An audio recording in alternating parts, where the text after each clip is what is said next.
Media మిత్రులకి నమస్కారం అండి. నా పేరు Kesireddy Rajasekhar Reddy.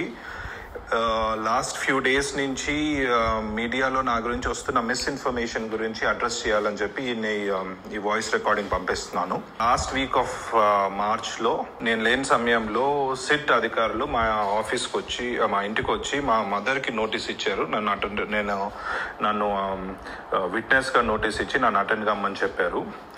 With in 24 hours or so నేను ఇమీడియట్లీ వాళ్ళకి రెస్పాండ్ అయ్యి, సార్ మీరు నాకు నోటీస్ ఇచ్చారు, నేను more than willing to cooperate, నేను వస్తాను, బట్ నాకు ప్రైమరీలీ ఏదైనా బేసిక్ ఇన్ఫర్మేషన్ ఇవ్వండి, నన్ను ఎందుకు రమ్మంటున్నారు, ఏముంది, ఏమన్నా స్పెసిఫిక్ డాక్యుమెంటేషన్ ఏమైనా తెమ్మంటారా, ఇంకేదన్నా నా గురించి ఏదైనా ఇన్ఫర్మేషన్ మీ దగ్గర ఉన్నది, ఎవరైనా చెప్పింది ఉందా, anything, give me some information so I can come prepared అని అడిగాను.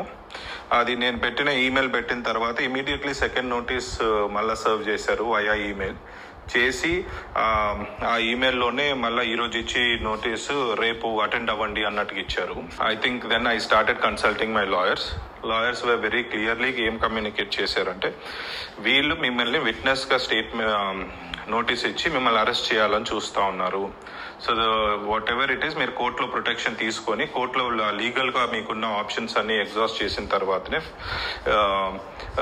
నోటీస్కి అడ్రస్ చేయడం బెటరు అని అన్నారు. సో వాళ్ళు పంపించిన నోటీస్ని ఆల్రెడీ మనం హైకోర్టులో ఛాలెంజ్ చేశాము. హైకోర్టు రీజనబుల్ టైం ఇచ్చి పిలవండి అని చెప్పింది. దాని మీద కూడా మళ్ళీ సుప్రీంకోర్టులో నడుస్తూ ఉంది. అది కాకుండా యాంటిసిపేటరీ బెయిల్ పిటిషన్ కూడా పెట్టున్నాము, where we have clearly told that I will more than willing to cooperate with the investigation. So it's just that I'm waiting to clear the get some legal clarity before I can come there and attend. So ఇది నా legal positioning అండి, where I stand right now. ఇంకా తర్వాత వస్తే విజయసాయి రెడ్డి అనే వ్యక్తి నిన్న మాట్లాడిన మాటలు దాని గురించి కౌంటర్ ఇవ్వాలి అనే ఉద్దేశం కూడా ఉండింది. But all I want to say right now, ఆ మనిషి ఒక బట్టెబాజ్ మనిషి. ఆయన గురించి ప్రస్తుతానికి I don't want to talk too much about it, because నా ఈ లీగల్ మ్యాటర్స్ అన్నిటికీ అయిన తర్వాత once I come I face the investigation, నేను మీడియా మొత్తం అందరినీ పిలుచుకొని ఈ బట్టెబాజ్ మనిషి గురించి మొత్తం ఆయన చరిత్ర అంతా తీసి అందరి ముందు పెడతాను. Absolutely have no qualms about it. అది జరుగుతుంది.